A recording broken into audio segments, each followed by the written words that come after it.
Assalamualaikum warahmatullahi wabarakatuh. Innal hamdalillah nahmadu wa nasta'inu wa nastaghfiruhu wa na'udzubillahi min shururi anfusina wa min sayyiati a'malina may yahdihillahu fala mudhillalah wa may yudhlil fala hadiyalah. Asyhadu an la ilaha illallah wahdahu la syarikalah wa asyhadu anna Muhammadan abduhu wa rasuluhu la nabiyya ba'da. Pertama-tama marilah kita panjatkan puji syukur kehadirat Allah Subhanahu wa taala yang telah melimpahkan rahmat serta hidayahnya sehingga kita masih diberikan kesehatan untuk berkumpul pada hari ini.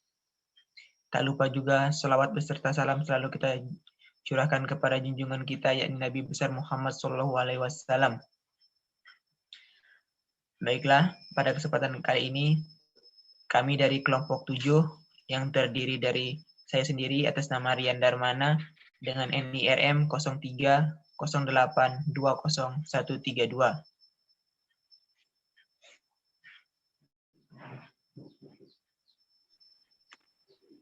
Perkenalkan, nama saya Rafif Syakif Noval Putra Siswanto dengan NIRM 0308020131.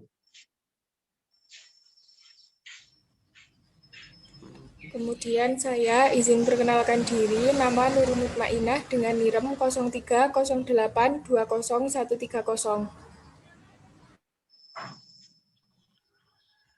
Perkenalkan, saya Nina Sugiyarti dengan NIRM 03.08.20.128.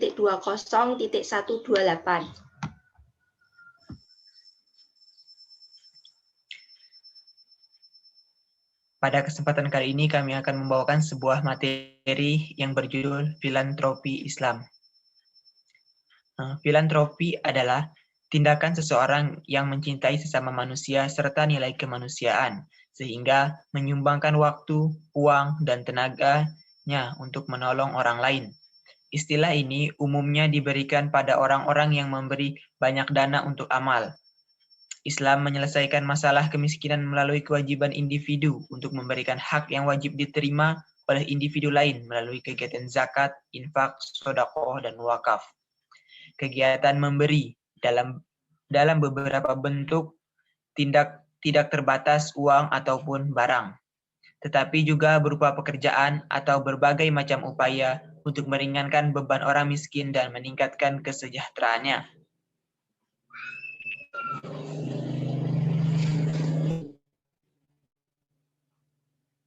Kemudian rumusan masalahnya.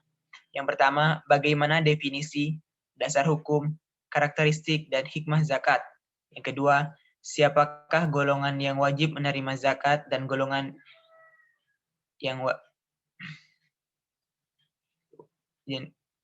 siapa golongan orang yang wajib berzakat dan golongan yang menerima zakat. Kemudian yang ketiga, bagaimana karakteristik wakaf dan pemberdayaan wakaf produktif. Dan yang keempat, apa yang dimaksud dengan infak dan sedekah.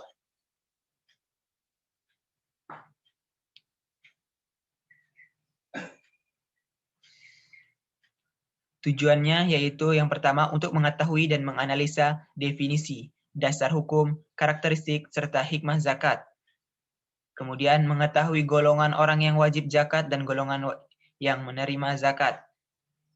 Kemudian mengetahui karakteristik wakaf dan pemberdayaan wakaf produktif.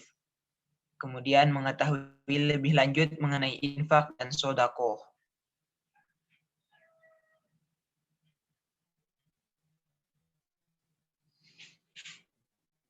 Manfaat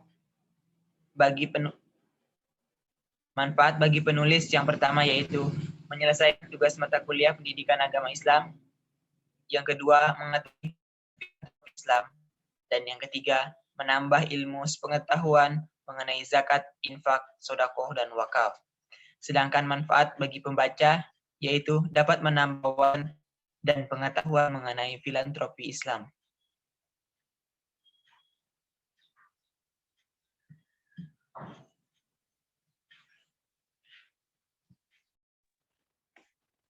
Bab kedua, pembahasan.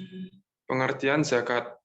Zakat ditinjau dari segi bahasa memiliki banyak arti, yaitu al-barakatu yang mempunyai arti keberkahan, al-taharatu yang memiliki arti kesucian, al-nama yang mempunyai arti pertumbuhan dan perkembangan, al-asalahu yang memiliki arti keberesan. Sedangkan zakat ditinjau dari segi istilah, terdapat banyak ulama yang mengemukakan dengan redaksi yang berbeda-beda, akan tetapi pada dasarnya mempunyai maksud yang sama, yaitu bahwa zakat itu adalah bagian dari harta dengan persyaratan tertentu yang Allah Subhanahu wa taala mewajibkan kepada pemiliknya untuk diserahkan kepada seseorang yang berhak menerimanya dengan persyaratan tertentu pula.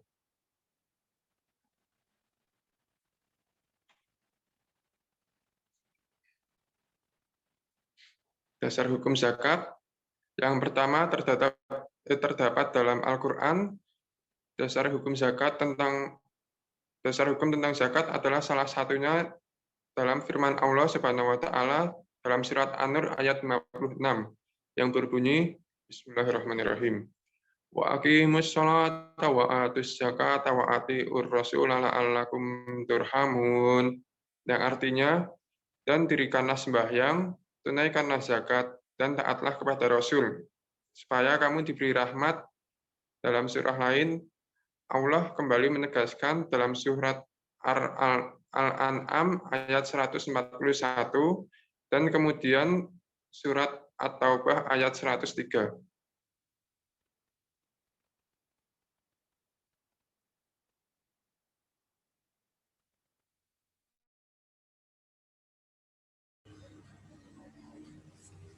Kemudian berlanjut kepada dasar hukum zakat yang kedua, yaitu hadis. Selain Al-Quran, dasar untuk menunaikan zakat adalah hadis Rasulullah Shallallahu Alaihi Wasallam. Salah satunya adalah hadis riwayat Imam Bukhari, yang artinya Ibu Abbas radhiyallahu anhu berkata, Abu Sufyan radhiyallahu anhu telah menceritakan kepadaku. Lalu dia menceritakan hadis Nabi Shallallahu Alaihi Wasallam bahwa Nabi Shallallahu Alaihi Wasallam bersabda, kami diperintahkan untuk mendirikan sholat, menunaikan zakat, menyambung tali persaudaraan, dan menjaga kesucian diri. Hadis riwayat Bukhari.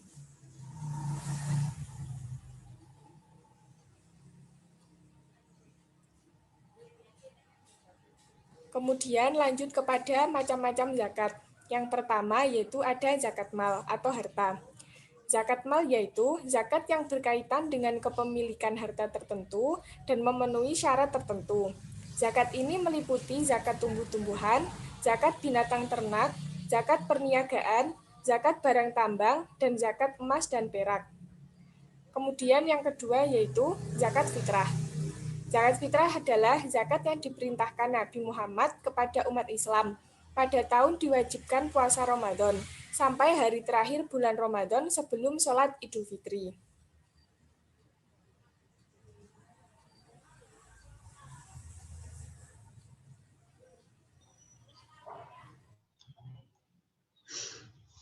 Adapun manfaat dan hikmah dari zakat. Yang pertama adalah sebagai bentuk keimanan kepada Allah Subhanahu wa taala, mensyukuri nikmatnya, menumbuhkan akhlak mulia dengan rasa kemanusiaan yang tinggi, menghilangkan sifat kikir, rakus, dan materialistis, menumbuhkan ketenangan hidup, sekaligus membersihkan dan mengembangkan harta yang dimiliki.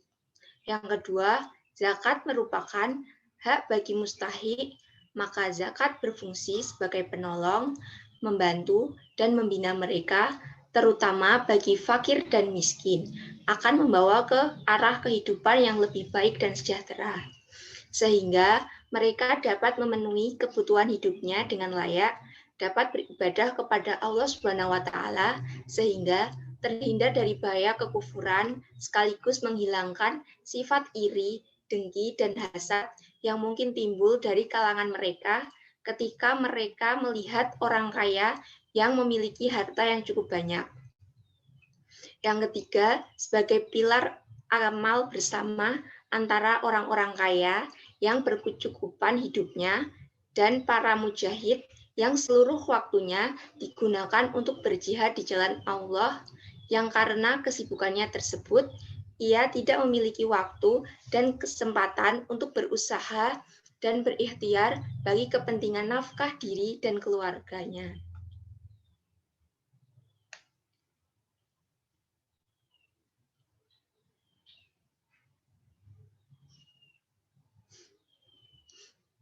Yang keempat adalah untuk memasyarakatkan etika bisnis yang benar.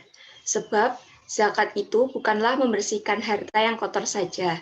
Akan tetapi, zakat adalah mengeluarkan bagian dari hak orang lain dari harta kita yang kita usahakan dengan baik dan benar. Yang kelima, zakat sebagai pembangunan kesejahteraan umat. Karena zakat merupakan salah satu instrumen pemerataan pendapatan. Dengan zakat dikelola dengan baik, dimungkinkan membangun pertumbuhan ekonomi dan sekaligus pemerataan pendapatan. Dengan zakat, ajaran Islam mendorong umatnya untuk mampu bekerja dan berusaha sehingga memiliki harta kekayaan yang dapat memenuhi kebutuhan diri dan keluarganya. Zakat yang dikelola dengan baik akan mampu membuka lapangan kerja dan usaha yang luas sekaligus sebagai penguasaan aset-aset oleh umat Islam. Yang keenam, zakat dapat mendekatkan hubungan kasih sayang dan cinta mencintai antar si miskin dan si kaya. Rapatnya hubungan tersebut akan membuahkan beberapa kebaikan dan kemajuan serta berfaedah bagi kedua golongan dan masyarakat umum.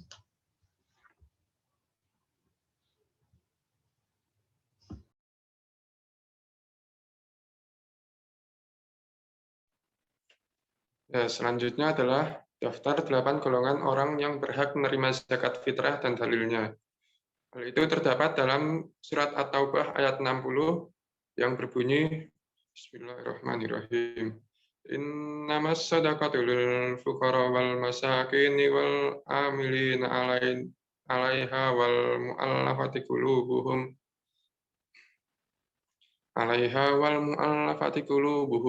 wa fir riqaba wal gharimina wa fis sabilillah wa abnis sabil wa fis sabilillahi wa abnis sabili wa fi faridatan minallahi wallahu alimun hakimu, yang artinya sesungguhnya zakat-zakat itu hanyalah untuk orang-orang fakir, orang-orang miskin, pengurus-pengurus zakat, para mu'alaf yang dibujuk hatinya, untuk memerdekakan budak, orang-orang yang berutang, untuk jalan Allah, dan untuk mereka yang sedang dalam perjalanan, sebagai suatu ketetapan yang diwajibkan Allah, dan Allah Maha mengetahui lagi Maha bijaksana. Lanjut.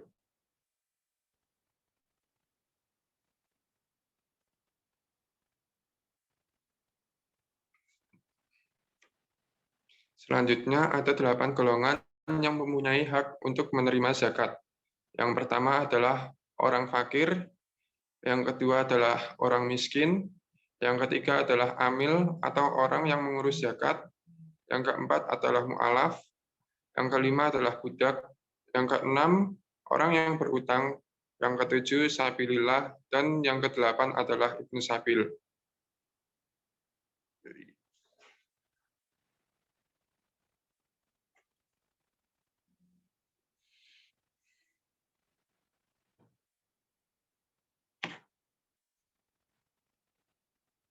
Kemudian ada golongan orang yang wajib membayar zakat dalam Islam. Salah satunya adalah beragama Islam, yang kedua berakal dan balik, yang ketiga balik, yang keempat orang yang merdeka, yang kelima memiliki nisab atau kelebihan harta, yang keenam seseorang yang memiliki hartanya secara penuh dan diperoleh dengan cara yang halal.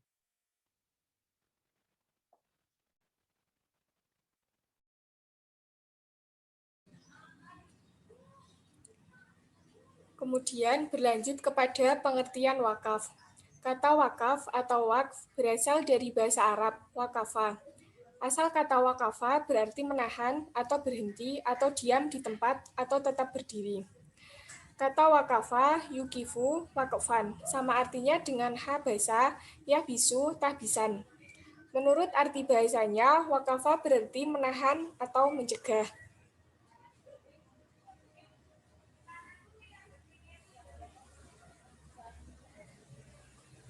Kemudian berlanjut kepada definisi wakaf menurut ahli fikih adalah sebagai berikut. menurut Abu Hanifah. Wakaf adalah menahan suatu benda yang menurut hukum tetap milik si wakif dalam rangka mempergunakan manfaatnya untuk kebajikan. Kemudian B, menurut mazhab Maliki berpendapat bahwa wakaf itu tidak melepaskan harta yang diwakafkan dan kepemilikan wakif. Namun wakaf tersebut mencegah wakif melakukan tindakan yang dapat melepaskan kepemilikannya atas harta tersebut kepada yang lain dan wakif berkewajiban menyedekahkan manfaatnya, serta tidak boleh menarik kembali wakaf. Kemudian yang ketiga, menurut mazhab Syafi'i dan Ahmad bin Hambal. Syafi'i dan Hambal berpendapat bahwa wakaf adalah melepaskan harta yang diwakafkan dari kepemilikan wakif. Setelah sempurna prosedur perwakafan, wakif tidak boleh melakukan apa saja terhadap harta yang diwakafkan, seperti perlakuan pemilik dengan cara pemiliknya kepada yang lain, baik dengan cara tukaran atau tidak.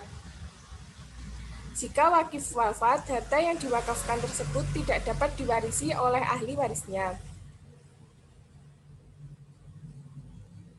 Kemudian, menurut Imam Taqi ad-Din Abi Bakar, artinya dengan wakaf dimungkinkan adanya pengambilan manfaat beserta menahan dan menghentikan harta yang dapat diambil manfaatnya guna kepentingan kebaikan untuk mendekatkan diri kepada Allah. Kemudian, Muhammad Jawad Muhniyah dalam bukunya Al-Ahwalus Syakhsiyah menyebutkan bahwa wakaf adalah suatu bentuk pemberian yang menghendaki penahanan asal harta dan mendermakan hasilnya pada jalan yang bermanfaat.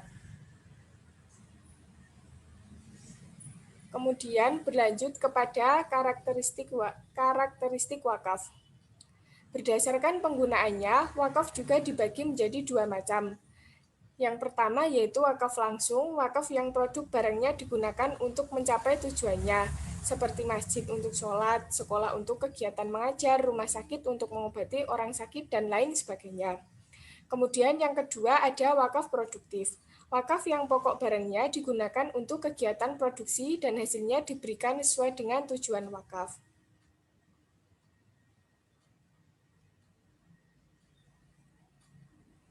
Kemudian berlanjut kepada pemberdayaan wakaf produktif. Contoh wakaf produktif.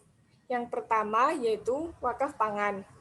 Contohnya wakaf lahan pertanian, wakaf hewan ternak, wakaf sarana air. Kemudian yang kedua ada wakaf ekonomi. Wakaf ekonomi contohnya wakaf retail, wakaf saham, wakaf pendidikan, dan wakaf kesehatan.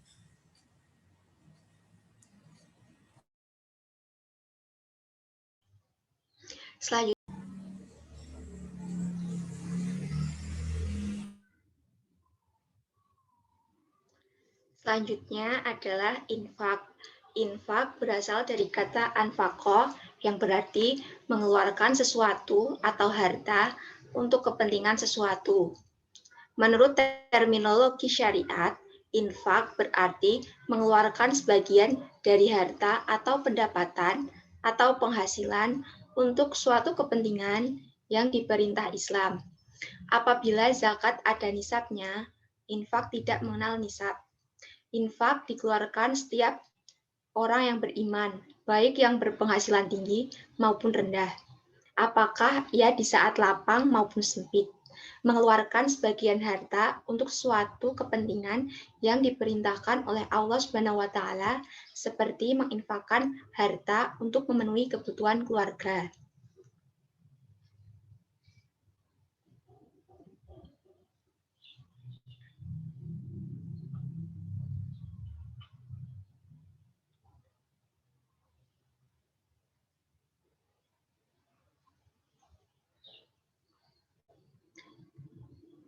Adapun rukun infak, yaitu pemberi infak, penerima infak, barang yang diinfakkan, dan penyerahan atau ijab qabul.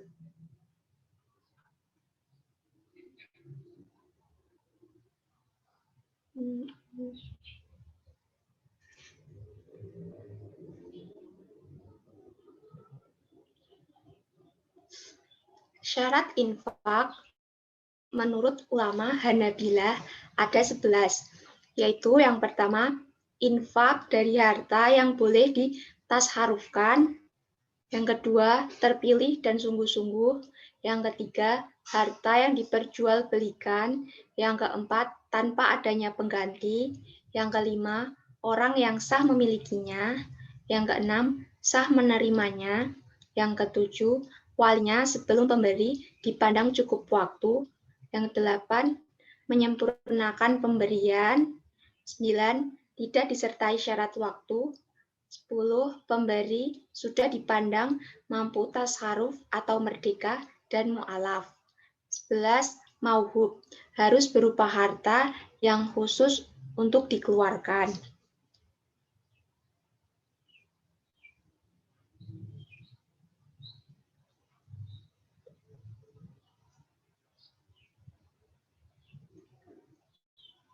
Selanjutnya adalah sodakoh. Sodakoh secara bahasa berasal dari kata sodakoh, yaskudu, sodakotan, yang berarti pembenaran.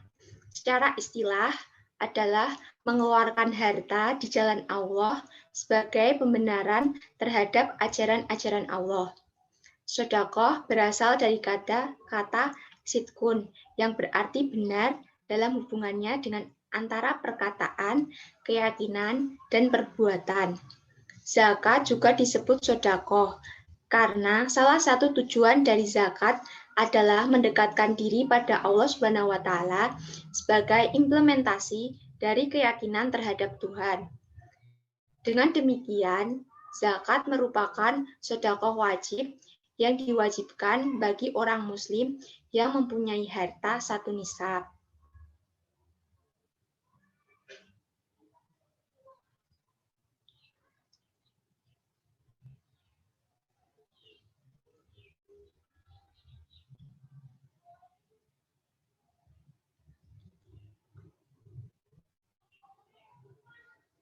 Adapun syarat-syarat barang yang diinfakkan adalah yang pertama, barang yang diinfakkan itu jelas terlihat wujudnya. Yang kedua, barang yang dihibahkan adalah barang yang memiliki nilai atau harga. Yang ketiga, barang yang dihibahkan itu adalah betul-betul milik orang yang memberikan hibah dan berpindah status pemiliknya dari tangan pemberi hibah ke tangan penerima hibah.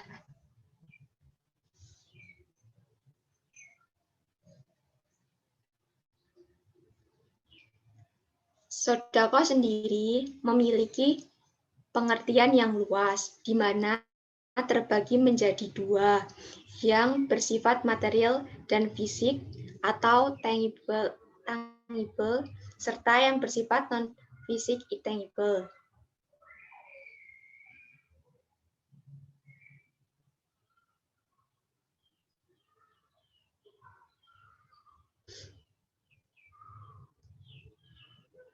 Sodakoh tangible terbagi menjadi fardu wajib dan sunnah. Fardu ain atau wajib terdiri dari yang pertama, fardu ain atau diri adalah zakat yang terdiri dari zakat fitrah atau zakat yang diperuntukkan atas diri atau jiwa, dan zakat mal atau zakat yang berlaku atas harta manusia. Yang kedua adalah fardu kifayah, ialah infak. Yang kedua sunnah adalah sedekah yang intangible. Contohnya seperti tasbih, tasmid, tahlil, takbir, senyum, tenaga untuk bekerja, membuang duri dari jalan, dan lain-lain, menolong atau membantu orang yang kesusahan dan memerlukan bantuan, menyuruh kepada kebaikan atau kebijakan, atau berbuat ma'ruf.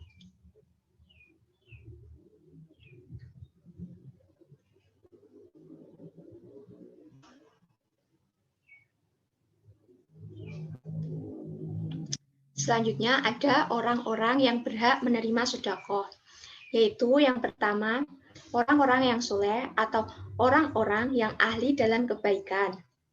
Yang kedua, orang yang paling dekat. Yang ketiga, orang yang sangat membutuhkan. Yang keempat, orang kaya, keturunan Bani Hashim. orang kafir, dan orang fasik. Orang kaya diperbolehkan menerima sedekah walaupun dari keluarganya.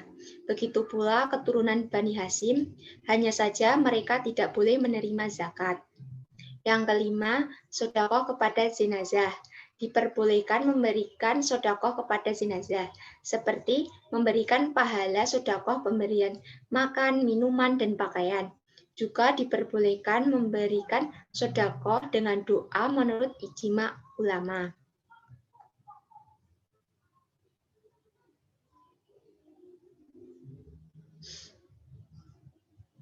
Ada pula pahala dan manfaat dari sedekah, yaitu yang pertama, sedekah ialah mensuci dan pembersih. Yang kedua, sedekah ialah bentuk ketundukan kepada perintah Allah dan Rasul-Nya. Yang ketiga, orang mukmin berada dalam naungan sedekahnya pada hari kiamat. Yang keempat, sedekah menghindarkan musibah dan menjauhkan kematian yang buruk. Yang kelima, sedekah ialah tanda dan bukti nyata keimanan yang benar. Yang keenam, sedekah ialah penebus bagi seorang muslim dari belenggu yang mengikatnya. Yang ketujuh, Allah memberi ganti yang bersedekah.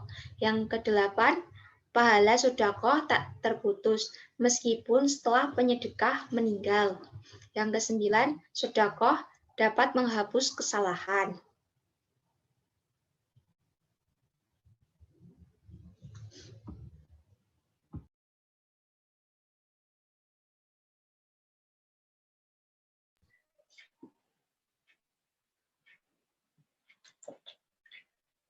Jadi dapat disimpulkan bahwa zakat itu adalah bagian dari harta dengan persyaratan tertentu yang Allah Subhanahu wa taala mewajibkan kepada pemiliknya untuk diserahkan kepada seseorang yang berhak menerimanya dengan persyaratan tertentu pula. Zakat merupakan rukun Islam yang ketiga dan Allah Subhanahu wa taala mewajibkan untuk menunaikan zakat. Rukun zakat meliputi orang yang berzakat, harta yang dizakatkan, dan orang yang berhak menerima zakat. Menurut jumhur ulama, syarat-syarat wajib untuk mengeluarkan zakat adalah beragama Islam, berakal sehat dan dewasa, merdeka, milik sempurna, berkembang secara real atau estimasi, sampai nisab, cukup haul, dan bebas dari hutang. Syarat sah zakat adalah niat dan tamlik, atau memindahkan kepemilikan harta kepada yang berhak menerimanya. Macam-macam zakat ada dua, yaitu zakat mal, zakat dan jenis harta yang wajib dizakati ada zakat emas dan perak, zakat binatang ternak, zakat hasil pertanian, zakat perniagaan, zakat tambang. Adapun 8 golongan yang termasuk orang-orang yang menerima zakat, yaitu orang fakir, orang miskin, amil zakat, mu'alaf, fikop, gorim, atau orang yang berhutang, fisabilillah, dan ibnu sabil. Sedangkan hikmah yang terkandung dalam melaksanakan zakat antara lain adalah sebagai bentuk keimanan kepada Allah Subhanahu wa taala, mensyukuri nikmatnya, menumbuhkan akhlak mulia dan rasa kemanusiaan yang tinggi, menghilangkan sifat kikir, rakus, dan materialistis, menumbuhkan ketenangan hidup, sekaligus membersihkan dan mengembangkan harta yang dimiliki.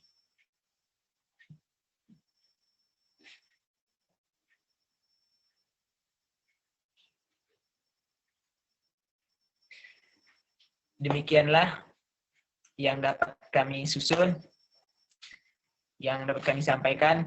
Semoga yang telah kami uraikan mengenai zakat dapat bermanfaat bagi kita semua.